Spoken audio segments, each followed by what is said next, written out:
Estas dos organizaciones solas controlan a más de la mitad del planeta, la OTAN y el G7. Son la cara de la moneda más popular. Pero como en toda historia, siempre hay dos caras. Y esta es la otra. Un bloque conformado por todos los países a los que tanto la OTAN como el G7 han afectado de alguna o de otra manera. Y créeme, son mucho más de lo que piensas. ¿Quieres saber cuáles son estas organizaciones anti-OTAN y anti-G7? ¿Quiénes la conforman y cómo pretenden establecer un nuevo orden mundial que podría poner contra las cuerdas a las grandes potencias mundiales? Pues en este video te voy a dar 4 claves para entender cómo un poderoso bloque anti-Occidente pretende destronar a los G7.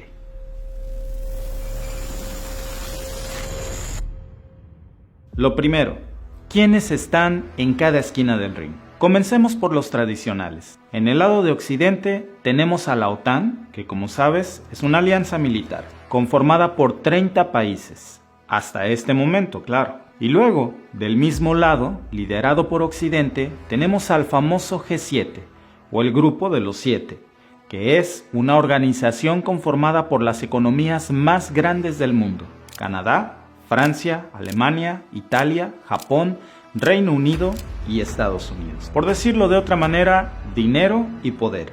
Esa es la razón de ser del G7 y de la OTAN. Pero ¿pueden realmente 7 países intentar controlar la economía de todo el planeta? ¿Qué pasa entonces con otros países sumamente importantes para el mundo y que no solo no son tomados en cuenta por el G7, sino que a veces hasta han sido castigados, como es el caso de Rusia y de China? Pues con ustedes, el bloque de los BRICS. El acrónimo BRICS fue acuñado por el economista jefe de Goldman Sachs, Jim O'Neill, en 2001 para describir a las economías emergentes de Brasil, Rusia, India y China. Esta es la otra famosa cara de la moneda que podría estar tomando una fuerza peligrosa en contra de los G7. En el lado de los BRICS están por supuesto Rusia, India, China, Brasil y Sudáfrica, que juntos movilizan un gran porcentaje de todas las inversiones en el mundo. ¿Y cómo podría este bloque convertirse en un peligro tanto para la Alianza del Atlántico como para el famoso grupo de los G7? Pues muy sencillo. Para cualquier economía del mundo, crecer tiene que ver con vender. Y cuando tienes una economía de un país pequeño, crecer se trata de venderle a alguien mucho más grande. Incluso cuando se trata de un país grande como Rusia, pero con sanciones de Occidente encima, vender sus productos a economías de otros países es de vida o muerte. Y es que mientras 7 de los países más poderosos del mundo que conforman el G7 pretenden controlar la economía global a su favor, el resto de los países han conformado una alianza para rebelarse en contra de los más poderosos. Y hay 3 países en específico que conforman a los BRICS que podrían hacer temblar a Occidente: China, Rusia e India. Como todos sabemos, China es la gran historia de éxito comercial de los últimos 20 años gracias a la mano de obra barata y a la planificación inteligente del gobierno para coordinar las cadenas de suministro y optimizar la fabricación de productos electrónicos, textiles y muchos más. Mientras que la participación de la India en el contexto mundial triplicó entre 1993 y 2010 el total de todas sus exportaciones. Y para entender mejor cómo los BRICS están poco a poco minando a la economía estadounidense, tan solo mira esto: para el año 2000, 1 de cada 5 dólares de exportación procedía de Estados Unidos. Hoy es 1 de cada 7. Y luego están la polémica Rusia, que aun cuando es demasiado dependiente de las materias primas y con una tecnología muy poco desarrollada comparada con China, tiene una de las reservas de petróleo y gas natural más grandes del planeta. La combinación de estas 3 potencias juntas, China, India y Rusia, ya son por sí solas la pesadilla para los intereses del G7. Pero a eso hay que agregarle un factor adicional: una guerra casi personal por el liderazgo económico mundial. Por un lado, del G7, que está liderado por Estados Unidos, y por el otro los BRICS, liderados por China. Pero la crisis global por la que el mundo atraviesa soplan vientos a favor de los BRICS, en los que casi todos los analistas coinciden en que China y otras potencias emergentes superarán a las economías desarrolladas, incluso mucho más rápido de lo que todos pensaban. Y esto significa que la economía de los BRICS pudiera crecer hasta en un 4,8%, mientras que la economía mundial se contraería 1,1%. La meta, sin duda, es restarle influencia a Occidente, y aunque no es una tarea fácil, Rusia estaría encaminada a lograrlo. ¿Cómo piensan hacerlo? Con una estrategia clara: divide y vencerás. ¿Y quién puede conocer mejor esta estrategia de dividir para vencer que China, de cuya historia se escribió el famoso libro del arte de la guerra? China ha estado ganando terreno a Estados Unidos en su propio continente y con sus propios aliados, justo en América Latina, comenzando por sumar a Brasil como miembro de los BRICS, y luego, a través de Brasil, se anunció la nueva inclusión a los BRICS de la Argentina como candidato a ingresar al nuevo Banco de Desarrollo o NDB, que pertenece al grupo de los países que integran los BRICS, una entidad con miles de millones de dólares que se usan para infraestructura y obras de todo tipo. La participación de la cumbre de los BRICS llegó por invitación del propio presidente Xi Jinping al presidente de la Argentina, Alberto Fernández. Esta nueva adhesión ha llegado justo en uno de los momentos más delicados por la invasión de Rusia a Ucrania, en las que Moscú ha sido el blanco de cientos de sanciones en un esfuerzo de Occidente por frenar al Kremlin. Y luego están países de suma importancia para Estados Unidos, como México, sobre los que China ha ganado una influencia enorme. Según datos de la propia OMC, tan solo en exportaciones, el bloque del TMEC, lo que antes se conocía como el TLCAN, un tratado comercial que sostiene México, Estados Unidos y Canadá, han perdido terreno frente a la Gran China. En el total de exportaciones de productos o mercancías al mundo, en las últimas 2 décadas se redujo de 17,2% en el 2002 a 12,8% para el 2021. Y al contrario, la región de la Gran China pasó del 10,3% en el 2002 al 19,3% para el 2021. Y es que actualmente China es el tercer destino de las exportaciones mexicanas, después de Estados Unidos y Canadá. Pero mientras que estos representan alrededor del 85% de las exportaciones mexicanas, China significa aproximadamente solo el 2% de su total. Pero Estados Unidos y sus aliados no pretenden quedarse de brazos cruzados ante una expansión de los BRICS que podría librar a Rusia de un impacto devastador de las sanciones de Occidente, mientras que China se posiciona aún más en el mundo.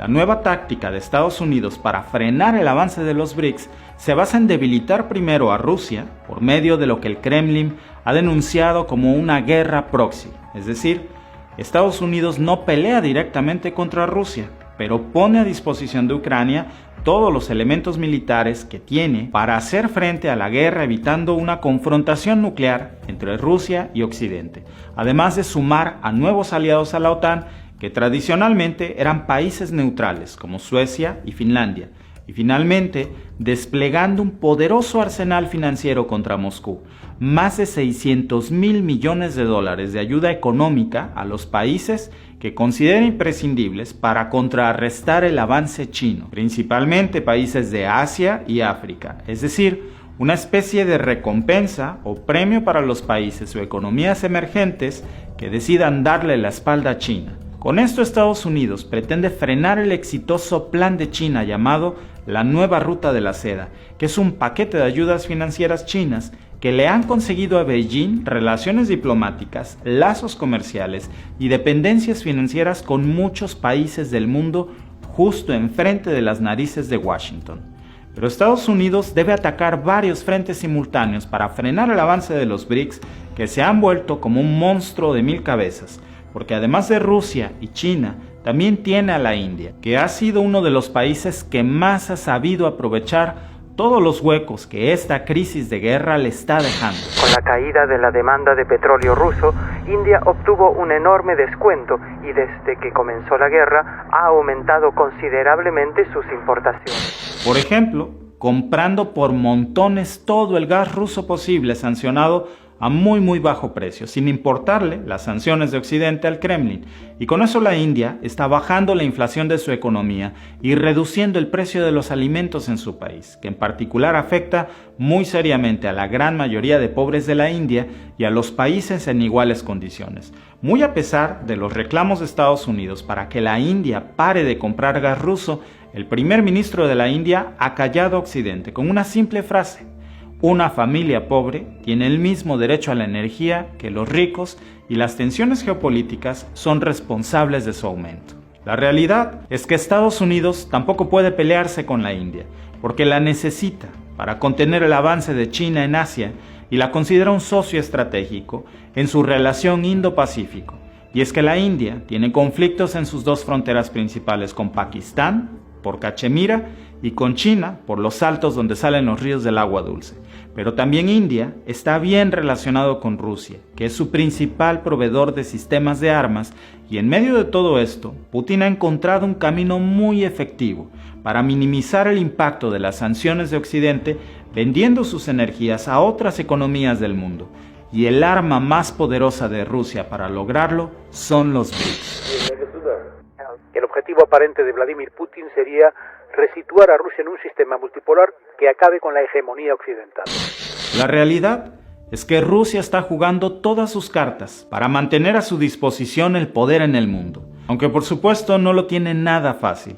Su estatus de superpotencia le permite darse ciertas concesiones para buscar liderar un nuevo orden mundial, pero la posibilidad del fracaso es algo de lo que en el Kremlin no pueden escapar. Con la futura anexión de Suecia y Finlandia, la OTAN será mucho más poderosa desde un punto de vista geográfico y por supuesto que buscarán mantener esa política de bloqueo a las exportaciones rusas que podrían debilitar aún más a Putin. La principal carta de Rusia es su prácticamente ilimitada fuente de recursos naturales como el petróleo, gas o incluso el trigo, además de tener una industria militar robusta, pero que en caso de que el G7 lograra concretar alianzas con regímenes como el venezolano para suministrar petróleo al mundo, eso podría dejar a Rusia sin su principal salvavidas. El costo político y económico del conflicto sería abrumador. No existe una salida a la vista, y mientras más tiempo se extienda, más perjudicados se verán los planes de Putin. Y esto ha sido un tiempo muy valioso que tanto el G7 como la OTAN han sabido aprovechar muy bien. Y el cerco contra Rusia sigue su curso. También hay que tener en cuenta que el respaldo de China será fundamental, pero no es del todo seguro. Al fin y al cabo, China es el principal socio comercial de la mayoría de los países occidentales, así que, aunque éste quiera unirse a Rusia para poner fin a la hegemonía occidental, está muy claro que aún China necesita del dinero de sus principales socios comerciales. El fracaso de Putin respecto a la ampliación de los BRICS podría, si sale mal, traducirse en una Rusia debilitada, con una gran fuerza militar bajo la manga, pero sin aliados que financien sus movimientos. Los BRICS podrían ser, sin embargo, también la salvación de Putin. A pesar de las fuertes sanciones, se puede decir que Rusia ha podido sostenerse en buena medida, evitando el colapso, ciertamente por su sistema financiero, y sigue padeciendo no solo por sus bajas exportaciones de petróleo y gas al mundo, sino también por las sanciones hacia sus instituciones financieras. Aún con todo esto en contra, Putin no está dispuesto a renunciar. Las sanciones impuestas por Estados Unidos, la Unión Europea y todos los aliados que buscan estrangular la capacidad económica de Rusia con la finalidad de limitar su poder de ataque. Pero Putin ha podido sacar provecho de esto, obteniendo una perspectiva muy amplia de quiénes están a su lado, quiénes están en su contra y, por supuesto, de quienes no tomarán partido alguno en el conflicto. Es justo en este momento en donde entran los BRICS como una pieza clave del plan de Rusia para evadir los efectos de las sanciones de Occidente. Además de que dejar la puerta abierta a los nuevos candidatos para formar parte de los BRICS en Latinoamérica, podría aún minar aún más la hegemonía de Estados Unidos como principal actor del sistema internacional tal y como se ha vivido hasta ahora. Aunque la intervención de la OTAN ha servido para hacer frente a Rusia durante muchos años, la estrategia basada en los BRICS es una jugada que los oponentes de Occidente no se esperaban. Definitivamente, la guerra en Ucrania se convertirá en todo un precedente, más allá de su propio contexto sociopolítico, porque representará la punta del iceberg para lo que será posiblemente un cambio radical en cuanto a la hegemonía económica global. Tanto Occidente como Rusia han tomado caminos decisivos para el mundo. La economía mundial se debatirá entre dos bandos cargados de intereses, potencias y nuevas normas. Ya quedará en manos de los países emergentes decidir con quién les es más beneficioso hacer alianzas y negocios comerciales, si con Occidente o con un nuevo orden mundial. Pero me gustaría saber cuál es tu opinión en los comentarios. ¿Crees que los BRICS pudieran derrocar el liderazgo de Occidente? Voy a estar leyendo tu opinión y yo te veo en el próximo video.